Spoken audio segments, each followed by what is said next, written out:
इस कार्यक्रम के पुण्यार्चक हैं स्वर्गीय श्रीमती विमला देवी जैन की स्मृति में श्री महेश चंद्र जैन, पुत्र एवं पुत्रवधू श्री पीयूष जैन, श्रीमती कल्पना जैन, पुत्र एवं पुत्रवधू श्री अम्बरीश जैन, श्रीमती डॉली जैन, पौत्र प्रत्यूष जैन, प्रयांश जैन, ईशान जैन, पौत्री कुमारी केहा जैन, कुमारी ऐरा जैन, निवासी कन्नौज, कानपुर, उत्तर प्रदेश।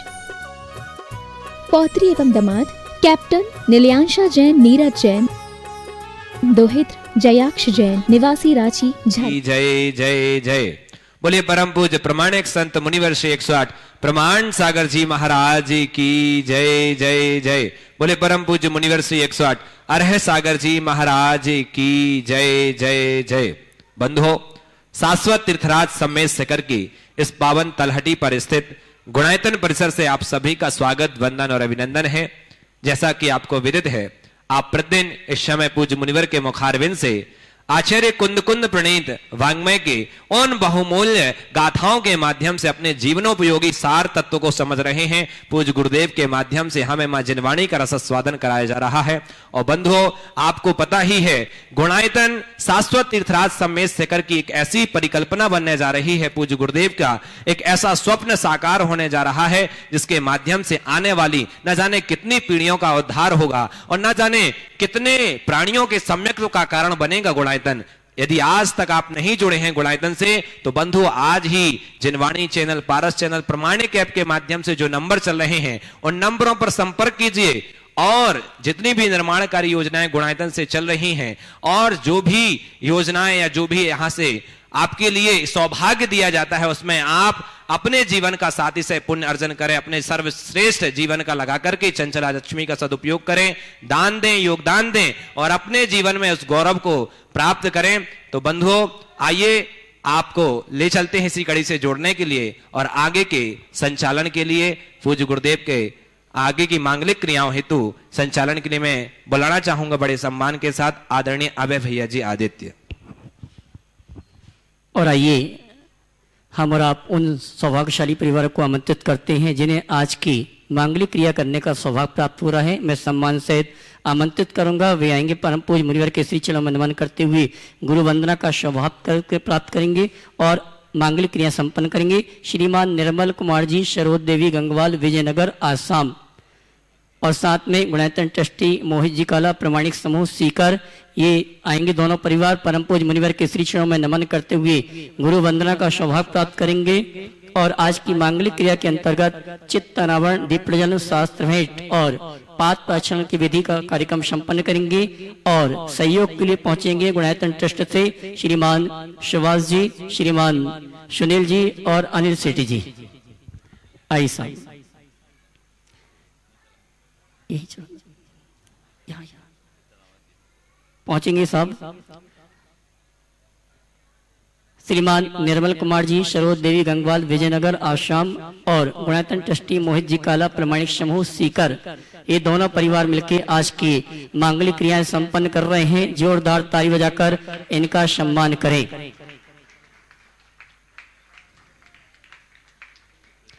और दीप प्रज्वलन की क्रिया भी संपन्न करें। और इसी क्रम में आमंत्रित करूंगा श्रीफल चढ़ा के गुरु वंदना के लिए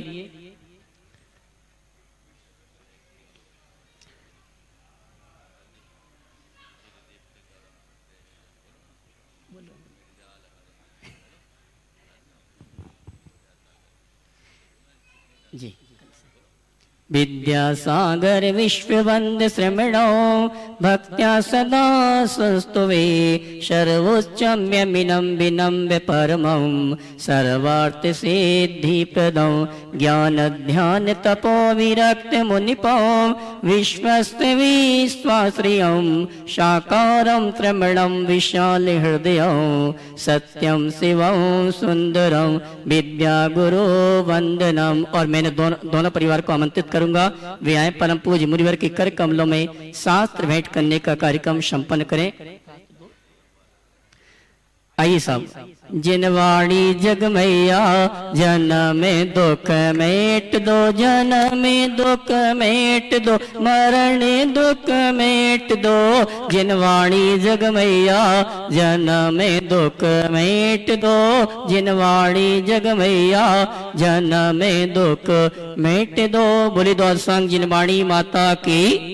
और आइए उन्हें एक बार आमंत्रित करूंगा इस परिवार को व्याय परम पूज मुनिवर की पात्र छलन विधि संपन्न करेंगे। श्रीमान निर्मल कुमार जी, सरोज देवी गंगवाल, विजयनगर आसाम, गुणायतन ट्रस्टी, मोहित काला, प्रमाणिक समूह सीकर।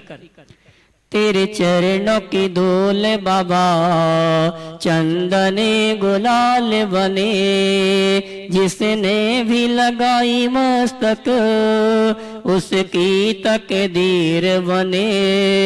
तेरे चरणों की धूल बाबा चंदने गुलाल बने, तेरे चरणों की धूल बाबा चंदने गुलाल बने। और आज की मांगलिक क्रिया पुण्याजक परिवार अपने परिवार के साथ मिलकर गुरु वंदना के अंतर्गत पात्र छलन विधि संपन्न कर रहे हैं। और मैं आमंत्रित करूंगा श्रीफल समर्पण के लिए हमारे कोलकाता निवासी श्री महावीर जी छावड़ा, तिलोत्तमा जी, रौनक जी, स्नेह जी, अर्चिका जी सपरिवार वे आएंगे। परम पूज मुनिवर के श्री चरणों में नमन करते हुए आशीर्वाद प्राप्त करेंगे और गुरु वंदना का सौभाग्य प्राप्त करेंगे। आइए उन सौभाग्यशाली परिवारों के नामों की घोषणा कर रहा हूँ जिन्होंने अपने परिवार की ओर से गुणायतन के विकास में सहयोगी बने हैं। उनकी अनुमोदना के लिए आप जोरदार ताली बजाकर उनका सम्मान करेंगे। संस्थापक सदस्य के रूप में इम्फाल मणिपुर से मेघराज सोहनलाल परिवार, श्री ज्ञानचंद जी, लीला देवी कासलीवाल, आकाश निधि कासलीवाल, व्योम वान्या कासलीवाल, विनीता आशीष पाटनी दिल्ली, पूजा अजय पांड्या गुवाहाटी, चित्रा नवीन पाटनी गुवाहाटी। गुणायतन से जुड़ने वाले नए सदस्य हजारीबाग से श्री किशोर विनायका, श्रीमती अनीता विनायका, कुमारी पलक कुहू पलकेश छावड़ा बेंगलोर, काशिक सांग बड़जात्ता तमाण रांची। सूत्रधार के रूप में अक्षय पूनम जी साहू, रंजना बाई पूनम जी साहू, पूनम चंद जी वालाशा साहू औरंगाबाद महाराष्ट्र। श्रीमती अनीता नायक धर्मपत्नी श्री संजय जी, कुमारी चंदली, कुमारी सुहानी नायक इंदौर, श्री सुदीप जी, श्रीमती निधि जी आराध्या जैन सिकोहाबाद, श्री नितिन जी, प्रेरणा जी, अमीषा जी, अक्षरा जी दिल्ली निवासी दुबई प्रवासी। निर्माण शार्थी के रूप में निर्माण मित्र से निर्माण शार्थी श्री केसी जैन जज महोदय इंदौर के जन्मदिन के उपलक्ष्य पर श्री राजेश कुमार जी, श्रीमती किरण जी, अनुश्री जी, आदिश जैन बिलासपुर। स्वर्गीय सरोज जैन की पुण्यतिथि पर धर्मपत्नी जगदीश प्रसाद जी, शराब सतीश जी, राहुल जी, श्रुति जी, सम्यक जी, वीरांश जी, आशिका जैन वागपत यूपी। निर्माण निधि के रूप में श्रीमती तसला जी, श्री महेश चंद जी ज्वालागढ़ वाले खतौली, श्री नमन जी, श्रीमती बबीता जी, धर्मपत्नी मनोज कुमार जैन न्यू दिल्ली, विलास सुधाकर पलशापुरी, पल्लवी विलास पलशापुरी अहमदाबाद, दीपक भंवरलाल, आकाश दीपक विनायक के शैलू परभणी, किशोर नतमाल प्रथम किशोर शैलू परभणी। ये सौभाग्यशाली परिवार हैं जिन्होंने अपनी चंचला लक्ष्मी का उपयोग करते हुए गुणायतन में सहयोग किया है।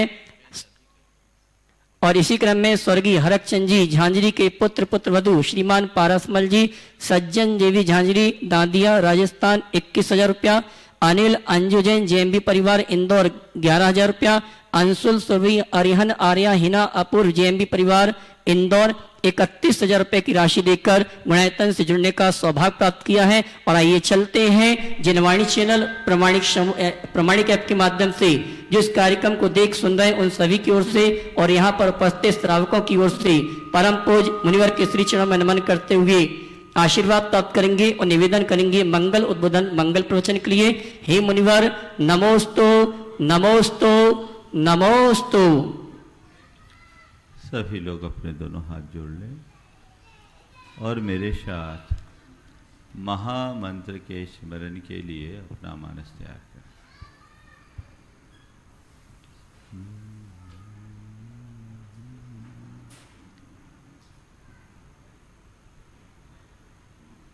नमो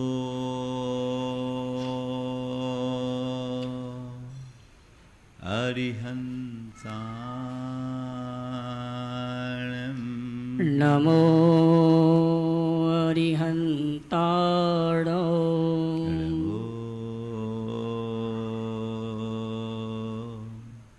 सिद्धाणं नमो सिद्धाणो नमो आयर्याणं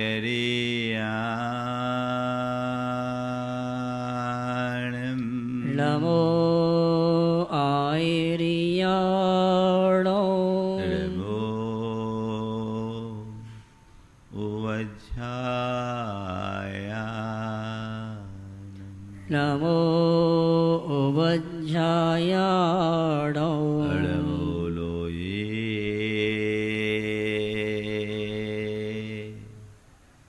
सवशाहुनं नमो लोये सव्यसाहुणो एषो पञ्चे अळमुयारो ऐसो पंच नमो यारो सवपावपणाशिनो शव्य पावप्रणाशिनो मङ्गलाळं च सवेशिं मंगलाडं चे शव्येशिं परमं हो मंगलम् परमं होय मंगलो जय बोलो देवादिदेव 1008 श्री भगवान महावीर स्वामी की जय जय जय अहिंसा परमो धर्म की जय जय जय परम पूज आचार्य गुरुवर श्री विद्यासागर जी महाराज की जय जय जय बोले परम पूज मनी श्री 108 प्रमाण सागर जी महाराज की जय जय जय बोले परम पूज मनी श्री 108 अरह सागर जी महाराज की जय जय जय नमोस्तु भगवान। विशाल सागर हो जिसमें उताल लहरें उठ रही हो, उसे पार करना हो तो केवल नाव पर सवार होने से पार नहीं हुआ जा सकता। उसे पार करने के लिए नाव के साथ कुशल नाविक भी चाहिए। जब हमारे साथ कोई नाविक जुड़ता है खेवटिया बनकर, वो हमारा तारनहार बन जाता है और वो बीच भंवर में फंसने वाली नाव को भी पार लगा देता है। संत कहते हैं जैसे सागर से पार होने के लिए नाव के साथ नाविक या खेवटिया की जरूरत है, भव सागर से पार उतरने के लिए भी हमें एक कुशल खेवटिया की जरूरत है। वो कौन है? वो है गुरु। गुरु के अभाव में भव सागर से पार नहीं उतरा जा सकता। तो आचार्य कुद्दू कह रहे हैं, यदि तुझे सम्यक्त को प्राप्त करना है तो हिंसा रहिए धम में, 18 दोष वज्ये देवे, निगंथे पब्बैने सद्धनम होई सम्मतम। हिंसा से रहित धर्म में, 18 दोष से रहित देव में, निर्ग्रंथ गुरु में और निर्दोष शास्त्र में श्रद्धान का नाम सम्यक्त है। हिंसा रहित धर्म और उसकी उपासना की चर्चा हमने विगत दिन की।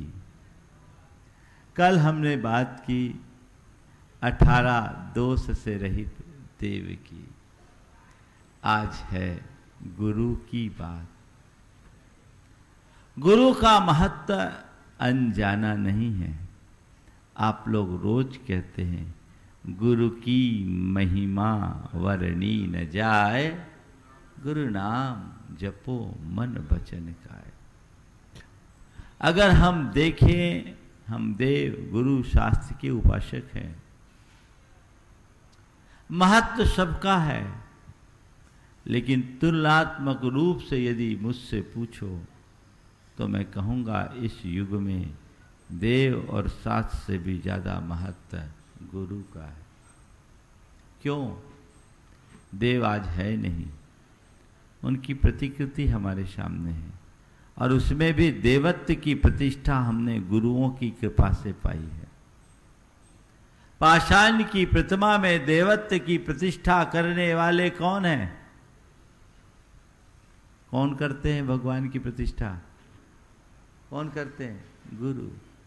और गुरु वो दृष्टि दे देते हैं कि हमें उस पाषाण की प्रतिमा में भी भगवान के दर्शन होने लगते हैं। प्रतिष्ठा से पूर्व वो मूर्ति दिखती है और प्रतिष्ठा के तुरंत बाद वो भगवान के प्रतिरूप दिखने लगते हैं।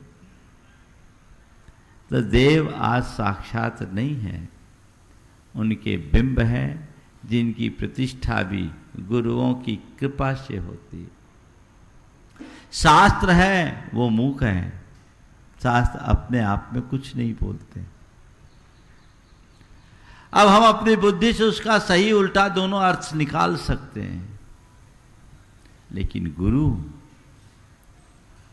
ऐसी मजबूत कड़ी और मुखर प्रेरणा है कि वे हमें देव की दिव्यता का भी बोध कराते हैं और शास्त्र के गूढ़ अर्थ से भी परिचय करा देते हैं। ये गुरु का महत्व है। वे हमें मूक नहीं मुखर प्रेरणा देते हैं। इसलिए बिना गुरु के हम अपना कल्याण नहीं कर सकते। आप लोग अक्सर दोहराते हो, जिसका कोई गुरु नहीं उसका जीवन शुरू नहीं। महत्व है। आज 4 बातें इस संदर्भ में आप सबसे करूंगा और देखेंगे कि आचार्य कुंदकुंद ने इस संदर्भ में हमारा कैसा मार्गदर्शन किया है। सबसे पहली बात, गुरु क्यों। फिर दूसरी बात, गुरु कौन।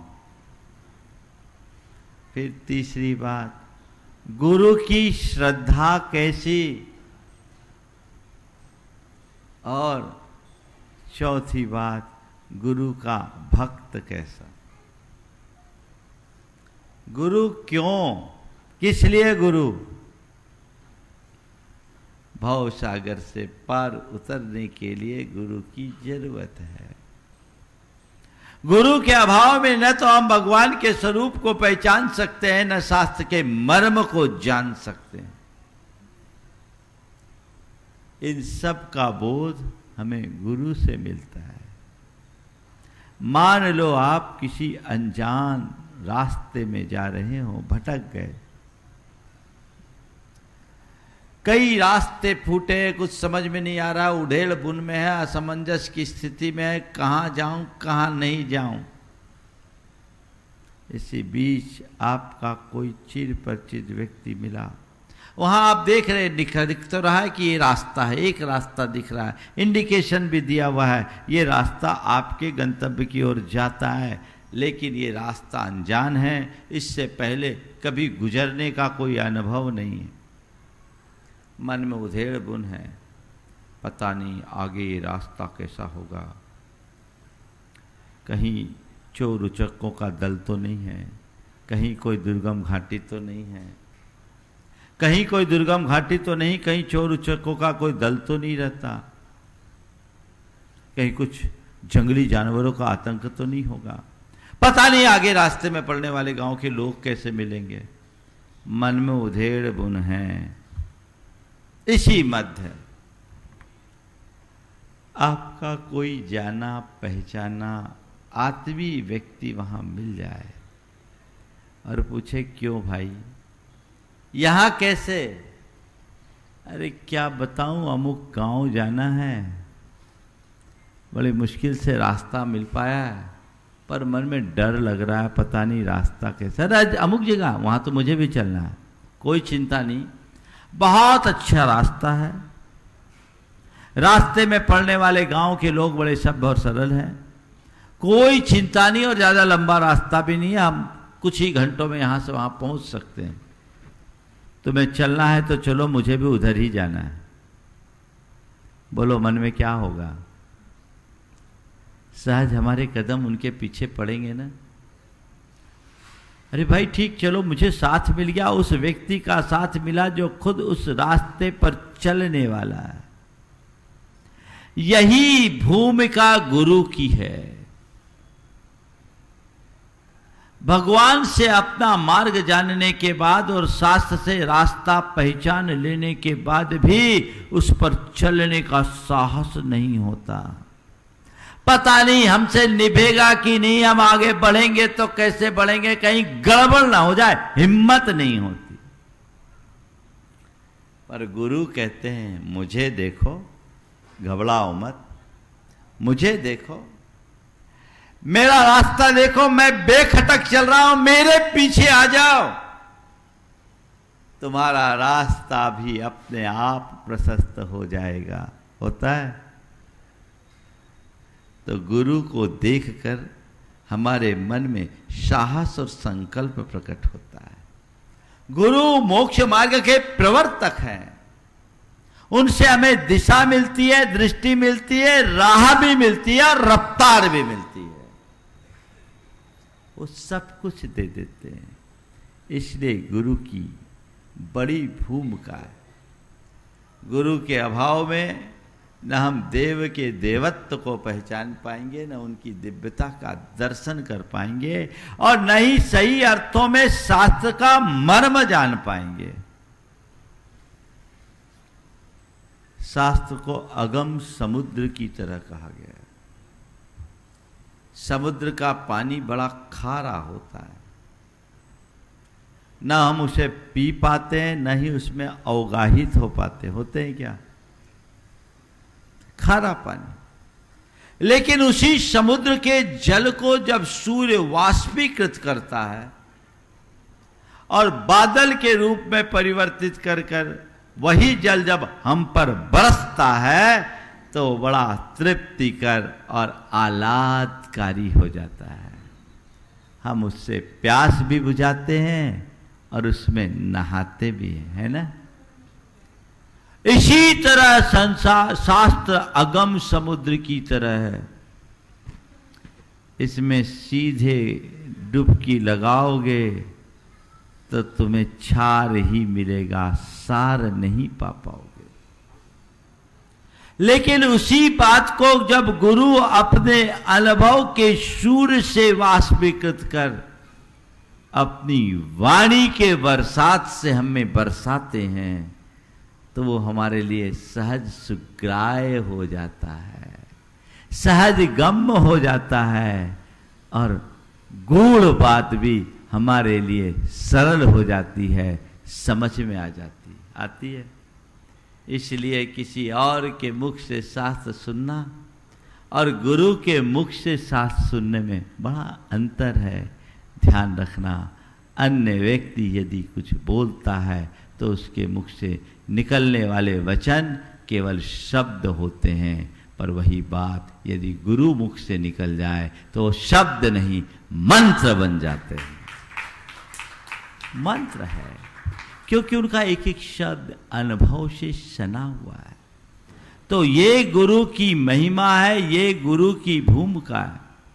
गुरु की इसी महिमा और भूमिका के कारण मोक्ष मार्ग में गुरु का महत्व बताया गया और ये कहा गया कि गुरु की साक्षी में अपने जीवन को आगे बढ़ाओ, गुरु की शरण रहो तो निर्गंथ पर श्रद्धान सम्यक्त है। क्यों?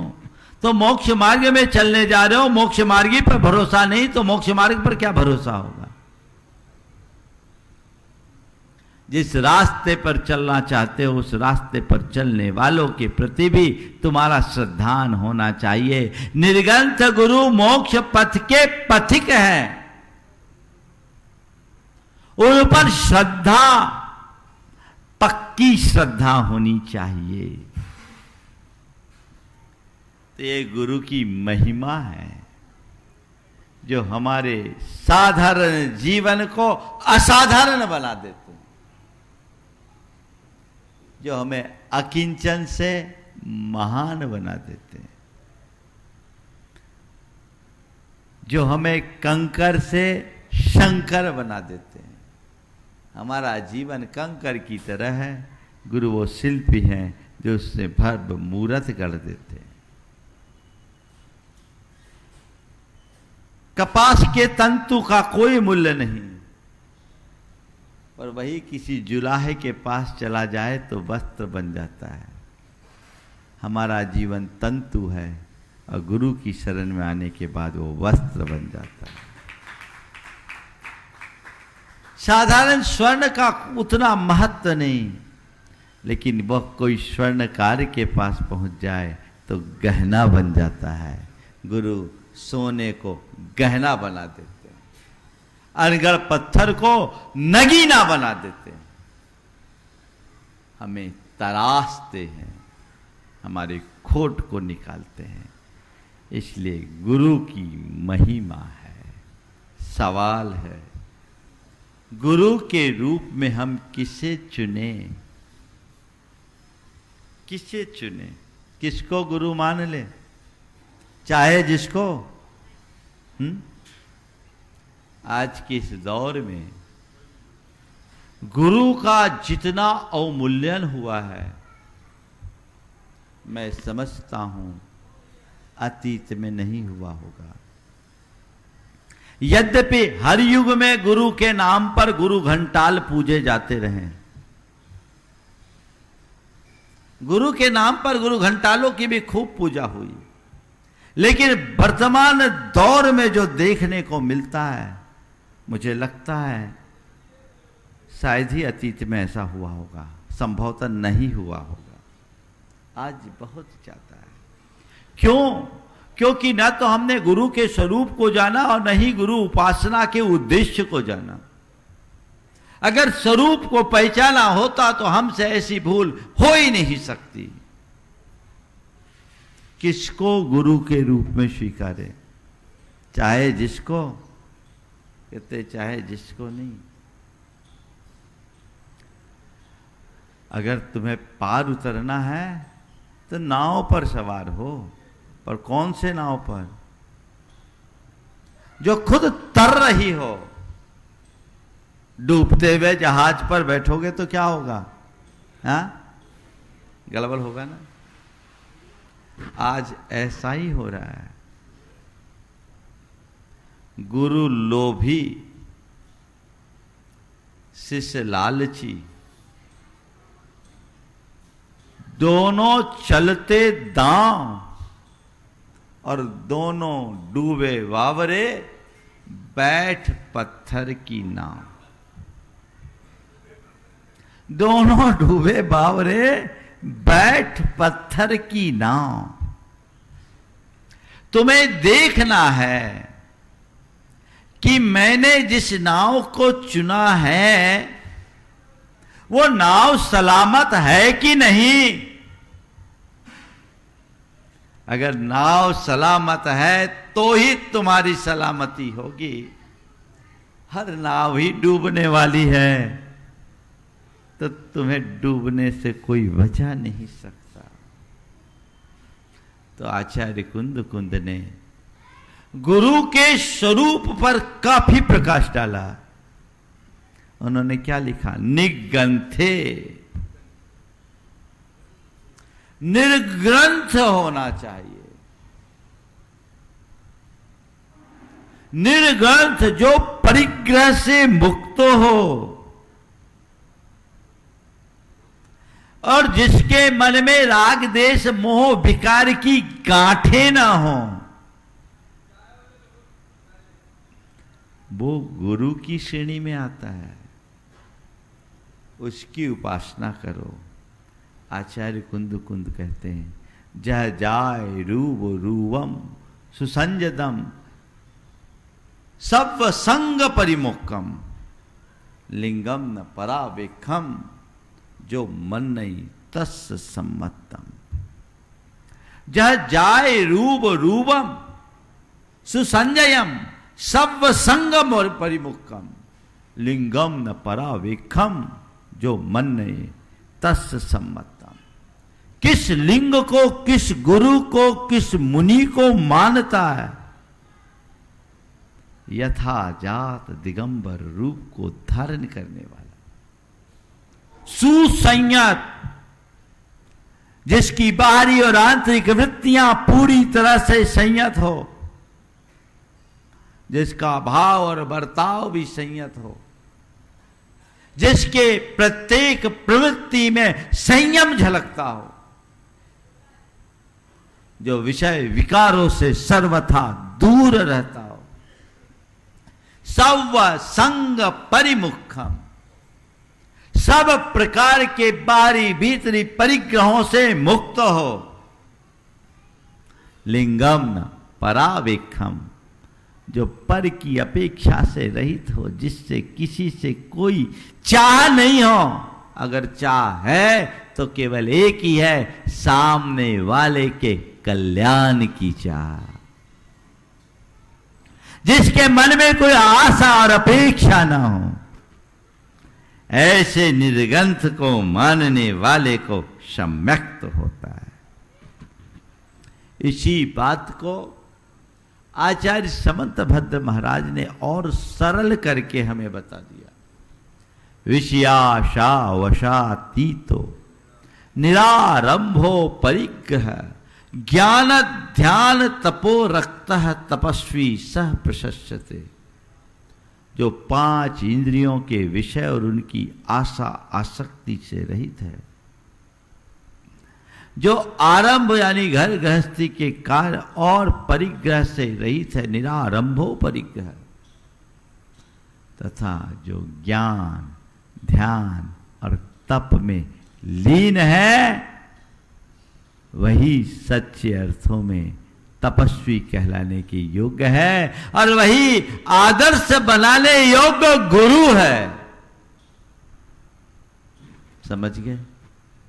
तो गुरु को अपना जीवन आदर्श बनाना चाहते हो, देखो वो इस कसौटी पर खरे उतर रहे हैं या नहीं। यदि वे इस कसौटी पर खरे हैं, समर्पित हो जाओ, और लगता है कि मामला गड़बड़ है, तटस्थ हो जाओ। या तो समर्पित हो या तटस्थ हो जाओ, तीसरा कोई रास्ता नहीं। पहचानो, जानो, समझो, फिर स्वीकार करो। एक वाक्य कहता हूं, हमने गुरु का आलंबन क्यों लिया? अपने आध्यात्मिक उत्थान के लिए ना। किस लिए? अरे हमने तो महाराज की शरण इसलिए किया कि हमारा धंधा चल जाए। जिसने जिंदगी में खुद धंधा नहीं किया, वो तेरा धंधा क्या चलाएगा? धंधा सीखना है तो फिर मैंने कोई ऐसे गुरु को पकड़ो जो व्यापार में दक्ष हो,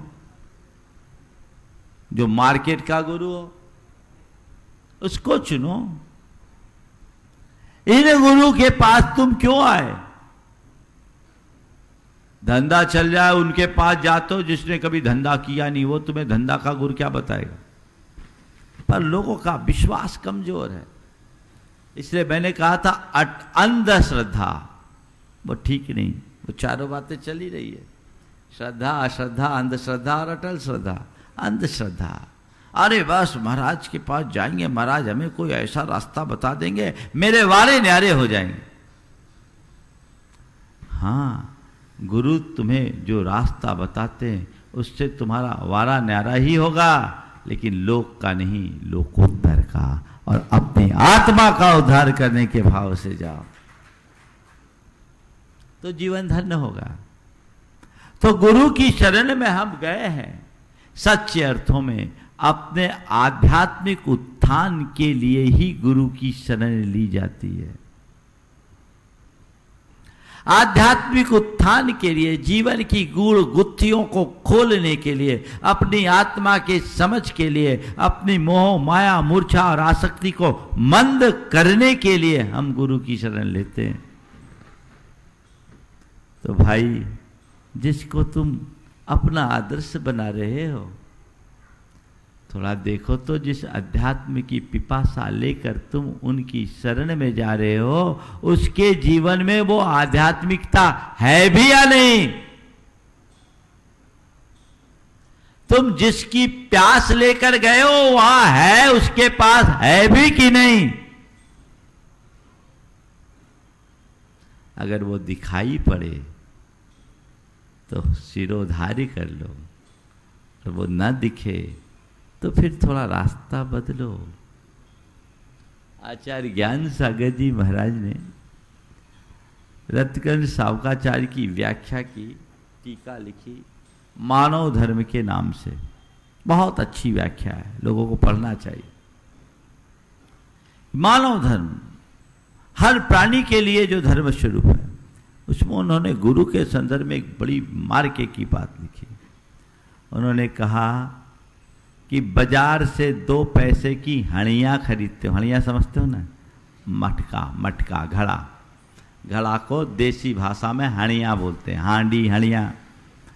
तो उन्होंने लिखा बाजार से 2 पैसे की हणियाँ खरीदते हो। उस जमाने में 2 पैसे की हणियाँ मिलती थी, अब तो 2 पैसे की कोई कीमत ही नहीं, पर मैं उनके ही शब्दों को आपके बीच रख रहा हूँ। बाजार से 2 पैसे की हणियाँ खरीदते हो तो उसे भी पहले ठोक बजा कर देखते हो।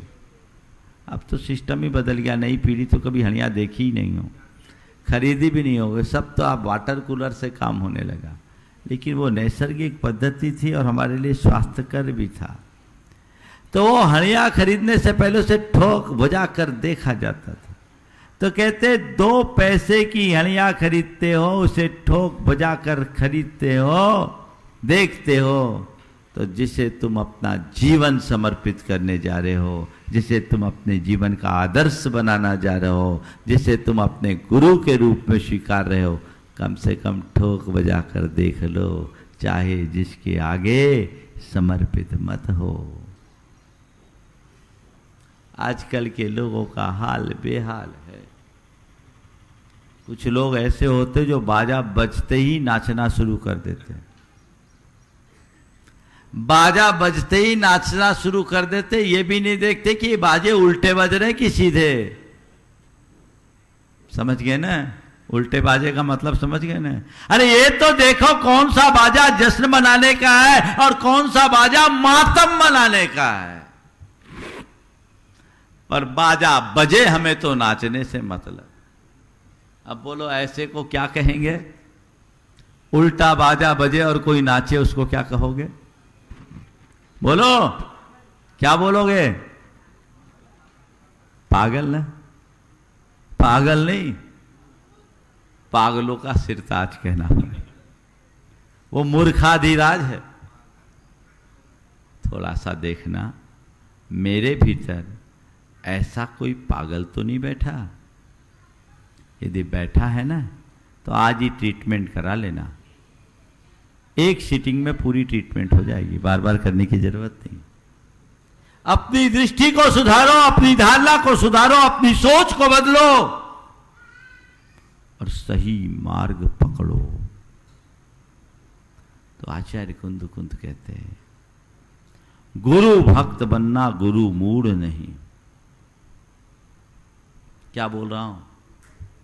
गुरु भक्त बनो, गुरु मूढ़ नहीं। जो सच्चे गुरु के स्वरूप को समझकर अपने आत्महित की भावना से उनके प्रति समर्पित होता है, वो गुरु भक्त कहलाता है। और जो यथार्थ को जाने बिना जिस किसी को गुरु स्वीकार कर केवल भौतिक आकांक्षाओं से भरकर जाता है, वो गुरु मूढ़ कहलाता है।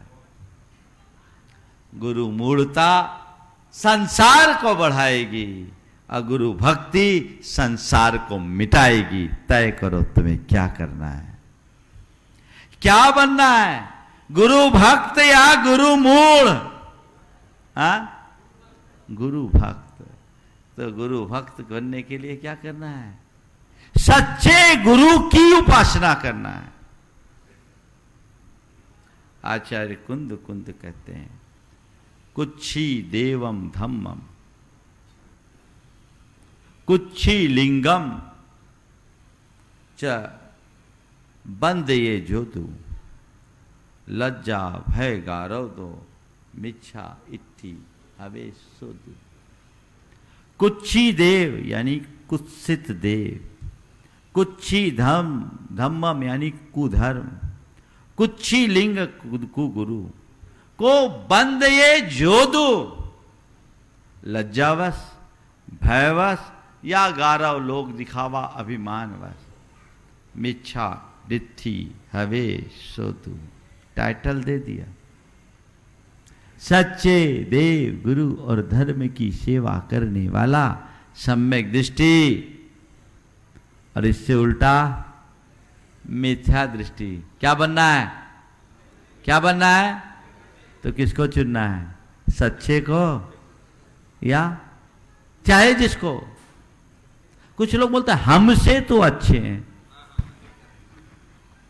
अच्छी बात है, तुमसे अच्छे और भी होंगे, लेकिन ध्यान रखना नीचे रहकर ऊपर का काम करने वाला प्रशंसनीय माना जाता है, पर ऊपर रहकर नीचे का काम करने वाला कभी प्रशंसा का पात्र नहीं होता। आदर्श है, आदर्श का मतलब होता दर्पण। दर्पण हमेशा वेदाग होना चाहिए, तभी हमारी स्वच्छ छवि उभरेगी। अगर दर्पण में धब्बे होंगे तो हमारी छवि भी दागदार दिखेगी। अपनी छवि को कैसा बनाना चाहते हो, बेदाग या दागदार? हाँ, तो दर्पण कैसा चाहिए, समझ के। लज्जा भय गारव दो नहीं, किस बात का संकोच, किस बात का डर और किस बात का गारव, क्या लोभ नहीं। मेरा मार्ग मैंने चुना है, मुझे जो चुनना है वही चुनना है, और उससे टस से मस नहीं होना। मुझे दूसरे की आलोचना नहीं करना, निंदा भी नहीं करना, पर हर किसी के चरणों में अपना शीश भी नहीं झुकाना। क्या शब्द है? कुच्छी देवम धम्मम कुच्छी लिंगम च बंद ये जोदु, लज्जा भय गारव दो, मिच्छा दिट्ठी हवे सोदु। ये कौन बोल रहा है? कौन बोल रहा है? प्रमाण सागर। कौन? आचार्य कुंद कुंद। किस लिए बोला? कि इससे तुझे बचना है। तू सत्य का अनुरागी बन, अंधविश्वासी नहीं, तब तेरा कल्याण होगा। अनंत जन्म तो केवल इन्हीं बातों में बिगाड़ दिए। अब तेरे अंदर बुद्धि आई है तो सही रास्ते को चुन और अपना जीवन उद्धार कर। ये निर्भव बार बार नहीं मिला। संसार की भीड़ की तरफ मत देख, अपने प्रयोजन को सामने रखकर चल। तो सच्चे गुरु को ही सद्गुरु कहते हैं। वो गुरु हमारे तारणहार हैं, उनको चुनो। उसको छोड़कर और कोई चुनोगे तो इस संसार में फंस कर रहोगे। सपरा वेखम लिंगम रायम राई देवम असंजदम बंदे, मानई मिच्छा दिट्ठी न मन्नये सम्म दिट्ठी।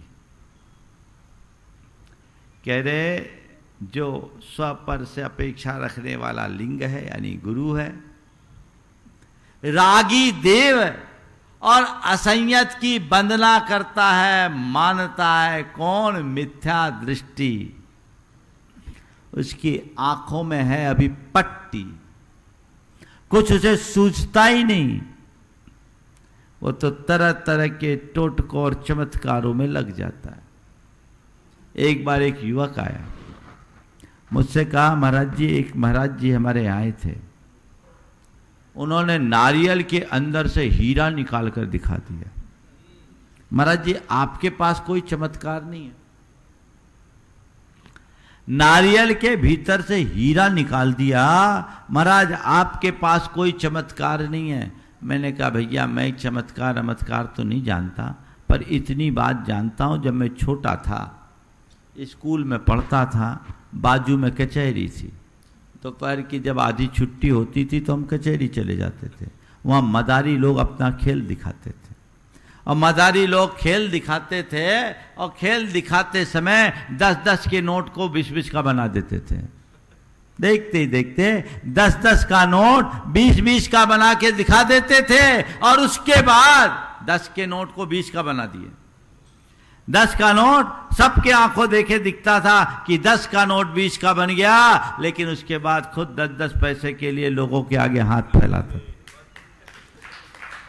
अरे भाई, तुम 10 का 20 करने में समर्थ हो तो 10 पैसे के लिए हाथ क्यों बढ़ा रहे हो, ये समझो। यदि तुम नारियल से हीरा निकालने में समर्थ हो तो हीरा वालों की तरफ अपनी दृष्टि क्यों गड़ा रहे हो। समझ सही हो। थोथे कर्म कांडों और चमत्कारों में विश्वास मत करो। कर्म सिद्धांत के विश्वासी बनो और आध्यात्मिक दृष्टि रखकर धर्म का आचरण करो। तो सपरा वेखम लिंगम राई देवम रागी देव। 20 रागी के अलावा और जितने हैं सब क्या हैं? बोलो, रागी है ना। असंयतम, असंयत है। चाहे कोई हो, सौधरी में भी संयत नहीं है, बंधनी नहीं है। असंयतम न बंदे, बंदे मानई मिच्छा दिट्ठी नहु मन्नई शुद्ध सम्मतम सम्मतो। मिथ्या दृष्टि तो उसी में लगा है, लेकिन जो शुद्ध सम्यक्ति है वो ये सब नहीं करता। अब आपसे एक सवाल करता हूं, क्या करना है? तुम्हें सम्यक्ति बनना है या मिथ्या दृष्टि बने रहना है? बोलो जोर से। सम्यक दृष्टि। तो अब क्या करोगे? कहीं भी झुक जाओगे? कहीं भी स्वीकार लोगे? क्या करना है? सही को पहचान कर श्रद्धावनत होना है। जो भटक रहे हैं उन्हें भटकने दो। ये तो संसार का अतीत यही बताता है। लेकिन मुझे तो अपना भाव मूल्यवान दिखता है। मुझे इस जीवन का मूल्य समझ में आया है। मुझे इसे यूं ही नहीं खोने देना है। इसे संभाल कर रखना है। अपने जीवन का कल्याण करना है। ये मार्ग है। तो गुरु क्यों, गुरु कौन? अब गुरु की भक्ति कैसी? गुरु की भक्ति कैसी? खूब जय जयकार करो, आगे पीछे नाचो गाओ, नारे लगाओ और उनकी सेवा में हमेशा तत्पर रह जाओ। गुरु भक्ति हो गई? बोलो हाँ, ये गुरु भक्ति है। गुरु भक्ति नहीं है ऐसा नहीं है, पर ये गुरु भक्ति का बाहरी रूप है। ये गुरु भक्ति का बाहरी रूप है। एक गुरु चरणों का अनुराग है और एक गुरु के गुणों का अनुराग। किसे अच्छा समझते हो? बोलो, गुरु चरणों का अनुराग या गुरु के गुणों का अनुराग? हाँ, गुरु चरणानुराग बाहरी भक्ति है और गुरु का गुणानुराग भीतरी भक्ति है। गुणानुराग से प्रेरित होकर गुरु के चरणों में समर्पित होने वाले का गुणात्मक परिवर्तन हुए बिना नहीं रहता। और सच्ची गुरु भक्ति क्या है? अपने आचरण और व्यवहार की पवित्रता से गुरु का गौरव बढ़ाना, गुरु का मान बढ़ाना, ये गुरु भक्ति है। तुम लोग गुरु भक्त तो कहलाते हो। अगर कभी मंच से बोला जाता बड़े गुरु भक्त हैं, छाती फूलती है। अच्छा, मैं भी चाहता हूं फूले और सब गुरु भक्त बने और सच्चे गुरु के सच्चे भक्त बने। पर भैया, एक तरफ तुम गुरु भक्त कहला रहे हो और बाहर जाकर अवांछनीय आचरण कर रहे हो, तो क्या लगेगा? बोलो, क्या संदेश जाएगा? गलत जाएगा ना? तो महाराज जो होगा सो होगा, हम लोगों को भी लपेट में ले लेंगे लोग। अरे देखो ये महाराज के इतने बड़े भक्त बने फिरते हैं और ये क्या करते हैं, बाजार में शराब पीते हैं, गंदे काम करते हैं। महाराज लोग भी कुछ नहीं सिखाते। अब बोलो क्या हुआ? एक बार की बात है, मैं सागर में था। सागर में मैंने अपने प्रवचन में एक दिन कहा कि कुछ लोग हैं जो गुरुओं के आगे पीछे घूमते हैं, उनका कमंडल लेकर चलते हैं, उनको आहार देते हैं और उसके बाद भी अवांछनीय कृत्य करते हैं, मद्यपान धूम्रपान आदि करते हैं। ये उनको शोभा नहीं देता। ये उनकी नैतिक जिम्मेदारी है कि अपने आचरण की पवित्रता को सुरक्षित रखे, क्योंकि इससे उनके साथ गुरु संस्था भी बदनाम होती है। देखो गुरु भक्ति क्या होती है और गुरु भक्त कैसा होता है। मैंने प्रवचन किया, प्रवचन में महेश बिलेरा भी बैठे हुए थे, सागर के एक स्थापित व्यक्तित्व। मेरा उस दिन आहार उन्हीं के चौके में हुआ। आहार करा के लौटे, हाथ में श्रीफल लेकर मेरे चरणों में रखा, बोला महाराज आज आपने मुझे हिला दिया। महाराज मैं चेन स्मोकर हूं, कितने पैकेट सिगरेट के खाली करता हूं मुझे ही पता नहीं, पर आज आपने मुझे झकझोरा। आप लोगों के मैं इतने निकट हूं, समाज मुझे मान भी देती है, पर मेरा आज तक इधर ध्यान नहीं गया। मैं उसे केवल अपने स्वभावगत दुर्बलता के रूप में देखता था, लेकिन आज मुझे समझ में आया कि ये मेरी बहुत बड़ी कमजोरी है, मुझे खत्म करना चाहिए। महाराज मुझे आत्मग्लानि हो रही है, आज से मैं उसका परित्याग करता हूं। त्याग किया। ये 1997 की बात। उसके थोड़े दिन बाद गुरु चरणों में चातुर्मास के निवेदन के लिए वहां से एक साथ 40 बसें गई, उसका नेतृत्व करके वो गए। उन्होंने रात का पानी छोड़ दिया और आज वो दिन है, उस व्यक्ति के जीवन में ऐसा बदलाव आया, 7 प्रतिमा का पालन कर रहे हैं। और इतना ही नहीं, जिस दिन उस व्यक्ति ने 7 प्रतिमा अंगीकार की, उसी दिन उसने घोषणा कर दी कि अपनी आधी संपत्ति को परमार्थ के कार्य में लगाएंगे। और ये आधी संपत्ति थोड़ी बहुत नहीं है, समझ गए?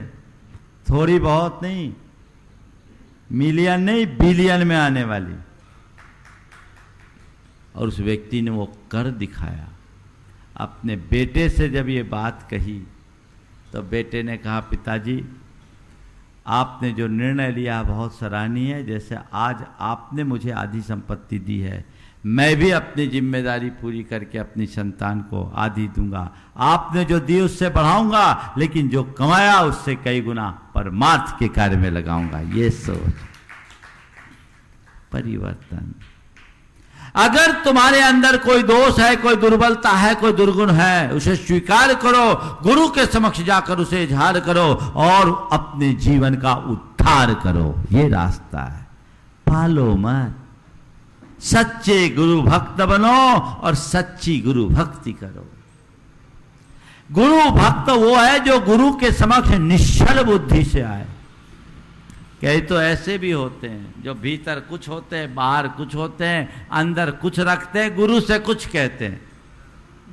गुरु के सामने तो सब कह दिए, बाहर आके महाराज ऐसे हैं वैसे हैं। कई तो ऐसे हैं जो गुरुओं को ही ज्ञान देने लगते हैं, महाराज को ये नहीं करना चाहिए, महाराज को वो नहीं करना चाहिए। पहले तू तो देख कि तुझे क्या करना चाहिए।